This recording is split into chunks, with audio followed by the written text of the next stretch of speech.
ఇప్పుడు issue simple by ఇవాళ crusher కు సంబంధించి శాసనసభలో స్వయంగా రాష్ట్ర ముఖ్యమంత్రి చెప్పిండు. ఏం చెప్పిండు ముఖ్యమంత్రి? అరే మా మంత్రి గారి కంపెనీ రాఘవ కన్స్ట్రక్షన్ లో జరిగిన అవినీతిని అవకతవకల్ని మా అధికారులే గుర్తుపట్టారు, మీరేం బయటకు తీయలే ప్రతిపక్షము, మా అధికారులు మేమే గుర్తుపట్టినాం, మేమే పెనాల్టీ వేసినాం, మేమే పైసలు కట్టించినామని ముఖ్యమంత్రి శాసనసభలో స్పష్టంగా చెప్పారు. మైనింగ్ మంత్రి గారు ఏం చెప్పిండ్రు అదే అసెంబ్లీలో? లేదా కరెంటు మీటర్ల షార్టేజ్ ఉండే అందువల్ల డీజిల్ జనరేటర్ మీద నడుపుకున్నాడు రాఘవ కన్స్ట్రక్షన్ అని మైనింగ్ మంత్రి చెప్పాడు. మరి అనుమతులు లేవు కదా అంటే ఆ అనుమతులు కొద్దిగా లేట్ అవుతాయి కదా, ఢిల్లీకి పొల్యూషన్ కంట్రోల్ బోర్డుకి అప్లై చేసుకున్నాడు రాఘవ కన్స్ట్రక్షన్స్ అని మైనింగ్ మంత్రి చెప్పాడు. అధికారులు ఏం చెప్పారు? ఒక్క అధికారి కాదు, revenue, electricity, pollution control board, mining department 4 శాఖల అధికారులు మైన్ ఇన్స్పెక్ట్ చేసి 4 శాఖల అధికారులు ఇది ఇల్లీగల్ మైన్, అనుమతులు లేకుండా నడుపుతున్న మైన్ అని 4 శాఖల అధికారులు రాఘవ కన్స్ట్రక్షన్ కు నోటీస్ ఇచ్చారు. అంటే ఇప్పుడు 4 శాఖల అధికారులు చెప్పింది తప్ప, పొంగులేటి చెప్పింది తప్ప, ముఖ్యమంత్రి గారు అసెంబ్లీలో నిండు అసెంబ్లీలో చెప్పింది తప్ప, ఈ బాంబులేటి చెప్పింది తప్ప, మైనింగ్ మంత్రి చెప్పింది తప్ప, ఈ పొగరులేటి చెప్పింది తప్ప. ఇవాళ ఆయన సమాధానం చెప్పాలి. శాసనసభలో ముఖ్యమంత్రి మైనింగ్ మంత్రి ఇద్దరు చెప్పారు ఇది రాఘవకు సంబంధించిందే, మా అధికారులే గుర్తుపట్టారు, రాఘవ మీద కేసులు పెట్టాము, రాఘవ దగ్గర డబ్బులు వసూలు చేసినామని నీ ముఖ్యమంత్రి, నీ మైనింగ్ మంత్రి, నీ సహచరులే చెప్పారు. నువ్వేం బుకాయిస్తున్నావు, అది నాకు సంబంధమే లేదు అని బుకాయిస్తున్నావు. అరే 4 శాఖల అధికారులు పోయి ఒక్కసారి కాదు నీకు 3 సార్లు నోటీసులు ఇచ్చారు. యాక్షన్ తీసుకోమని పొల్యూషన్ కంట్రోల్ బోర్డుకు లేఖ రాశారు. నువ్వు పొగరు తగ్గించుకో, పొగరులేటి, ఇంకా చాలా ఉన్నాయి నీ విషయాలు బయటకు రావాల్సినాయి. శాసనసభలో మరి నువ్వు ఎందుకు లేచి మాట్లాడలే? నువ్వు ఉన్నావు కదా అక్కడనే. నీ ముఖ్యమంత్రి గారు లేచి ఇది ప్రతిపక్షం దొరకబట్లే, ఈ దొంగతనం మేమే దొరకబట్టినాం, ఈ దొంగతనాన్ని మేమే నోటీసులు ఇచ్చినాం, మేమే పెనాల్టీలు వేసినామని నీ ముఖ్యమంత్రి చెప్తుంటే నువ్వు పక్కనే కూర్చున్నావు కదా. ఇది నాది కాదు అని అసెంబ్లీలో నువ్వు ఎందుకు లేచి నిలబడి చెప్పలేదు? నీ మైనింగ్ మంత్రే లేచి రాఘవకు అనుమతులు లేవు, రాఘవ అనుమతుల కోసం ఢిల్లీకి అప్లై చేసిందని చెప్తే అసలు రాఘవకు మైనే లేదని నువ్వు అసెంబ్లీలో లేచి ఎందుకు చెప్పలేదు? నువ్వు అసెంబ్లీలో ఉన్నావు కదా, నా పక్క సీట్లనే కూర్చున్నావు కదా, మరి ఆ రోజు ఎందుకు లేవలేదు? 12 రోజులకు గుర్తొచ్చిందా నీకు మైన్ లేదని? ఇదంతా బుకాయించే ప్రయత్నం, మసిగూసి మారేడుగా చేసే ప్రయత్నం. ఆ మైన్ నీది కాకపోతే అక్కడ కంటైనర్ మీద రాఘవ కన్స్ట్రక్షన్ అనే పేరు ఎందుకున్నది? ఆ కంటైనర్ మీద కాంగ్రెస్ పార్టీ జెండా ఎందుకు పెట్టిండ్రు? బీఆర్ఎస్ పార్టీ బయటకు తీయంగానే ఆ రాఘవ కన్స్ట్రక్షన్ కు పెయింటింగ్ చేసి కనబడకుండా ఎందుకు చేసిండ్రు? కాంగ్రెస్ పార్టీ జెండా ఎందుకు బీకేసిందో సమాధానం చెప్పాలి కదా. నువ్వు నీ కంటైనర్ మీద నీ పేరుంటది, మీద కాంగ్రెస్ పార్టీ జెండా ఉంటది, పొల్యూషన్ కంట్రోల్ బోర్డులో నోటీస్ ఇస్తే, మైనింగ్ డిపార్ట్మెంట్ నోటీస్ ఇస్తే నీ ఉద్యోగి రిసీవ్డ్ అని సంతకం పెట్టి డేట్ వేసి ఫోన్ నంబర్ పెట్టి రాసిచ్చిన డాక్యుమెంటే కదా నేను అసెంబ్లీలో చూపించింది. మరి ఇప్పుడు చెప్పు ఎవరు తప్పు? ముఖ్యమంత్రి తప్ప? చెప్పు, నా ముఖ్యమంత్రి అబద్దం చెప్పిండు అసెంబ్లీలో అని చెప్పు, మైనింగ్ మంత్రి అబద్దం చెప్పిండు అసెంబ్లీలో అని చెప్పు. నువ్వు కూడా అసెంబ్లీలో ఉన్నావు కదా, ముఖ్యమంత్రి మాట్లాడేటప్పుడు, మైనింగ్ మంత్రి మాట్లాడేటప్పుడు నువ్వు అసెంబ్లీలో కూర్చున్నావు. నువ్వు ఎందుకు నోరు మెదపలేదు? ఎందుకు నాకు మైన్ లేదని అసెంబ్లీ సాక్షిగా చెప్పలేదు? అంటే నువ్వు బుకాయిస్తున్నావు. ఈ బాంబులేటి అబద్దాలు చెప్తున్నాడు. నువ్వు ఆ మైనింగ్ లో పొంగు లూటీ చేసినావు అనేటువంటిది ఇలా రాష్ట్ర ప్రజలకు అర్థమైంది. నువ్వు ఆ రోజే చెప్పాలి కదా. అదేవిధంగా నాదర్గుల్ భూముల విషయం, ఆ బీఆర్ఎస్ టైంలో రిజిస్ట్రేషన్ అయిందని ఒక చిల్లర కథ చెప్తున్నావు. నేను అందుకే చెప్పిన నిజాలు దాచి అబద్దాలు మాత్రమే మాట్లాడినామని. నిజమేంటిది? 2016లో ఈ భూములను నిషేధిత భూముల జాబితాలో పెట్టింది బీఆర్ఎస్ ప్రభుత్వం. ఆనాటి ఆర్డీఓ గారు ఈ భూములు కొల్లగొట్టే ప్రయత్నం చేస్తే 2016లో 22A కింద పెట్టి నిషేధిత జాబితాలో పెట్టి ఈ భూములను కాపాడింది నాటి బీఆర్ఎస్ ప్రభుత్వం.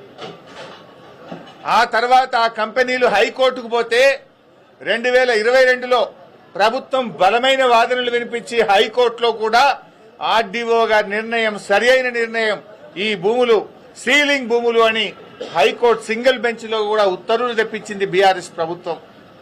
ఆ తర్వాత డివిజన్ బెంచ్ కూడా కంపెనీలు పోతే హైకోర్టు డివిజన్ బెంచ్ లో కూడా ఆనాటి రెవెన్యూ డిపార్ట్మెంటు అధికారులు అద్భుతంగా వాదనలు వినిపించి ఇవి సీలింగ్ భూములే, అమ్మిన వారి మీద కొన్న వారి మీద క్రిమినల్ చర్యలు తీసుకోవాలని చెప్పి హైకోర్టు డివిజన్ బెంచ్ నుంచి కూడా జడ్జిమెంట్ తెప్పించింది బీఆర్ఎస్ ప్రభుత్వమే. ఇవి ఎందుకు దాస్తున్నావు? ఆనాటి ఆర్డీఓ ఇవి సీలింగ్ భూములని నిషేధిత భూములా పెట్టింది బీఆర్ఎస్ ప్రభుత్వం కాదా? సింగిల్ బెంచ్ దగ్గర కోర్టులో కేసు గెలిచింది బీఆర్ఎస్ ప్రభుత్వం కాదా? డివిజన్ బెంచ్ లో ప్రభుత్వ పక్షంగా ఇవి సీలింగ్ భూములని కేసు గెలిచింది బీఆర్ఎస్ ప్రభుత్వ హయాంలో కాదా? దీనికి ఎందుకో సమాధానం చెప్పవు. నిన్న మంత్రి గారు ఒక మాట అన్నాడు, ఈ భూములు మేము సుప్రీంకోర్టులో వచ్చిన తర్వాత మా ఆర్డీఓ గారు సుప్రీంకోర్టులో ఫైల్ చేసిండు అన్నావు. ఏమన్నాడు? ఇవి గవర్నమెంట్ భూములే అని సుప్రీంకోర్టులో మేము ఫైల్ చేసినాము, మా ఆర్డీఓ ఫైల్ చేసిండు అని పొంగులేటి గారు అన్నారు. మరి గవర్నమెంట్ భూములే అయితే రోజుకొక పేరు ఎందుకు మారుతుంది బోర్డుల మీద? అక్కడ ఎందుకు ఆ కబ్జాదారులు బౌన్సర్లు పెట్టుకుని రాత్రింబవళ్లు కాపలు కాస్తుంటే ప్రభుత్వం మొద్దు నిద్రపోతుందా? 2.5 ఏళ్లుగా రెవెన్యూ మంత్రిగా ఆ భూమిని ఎందుకు స్వాధీనం చేసుకోలేదు అని అడుగుతా ఉన్నా.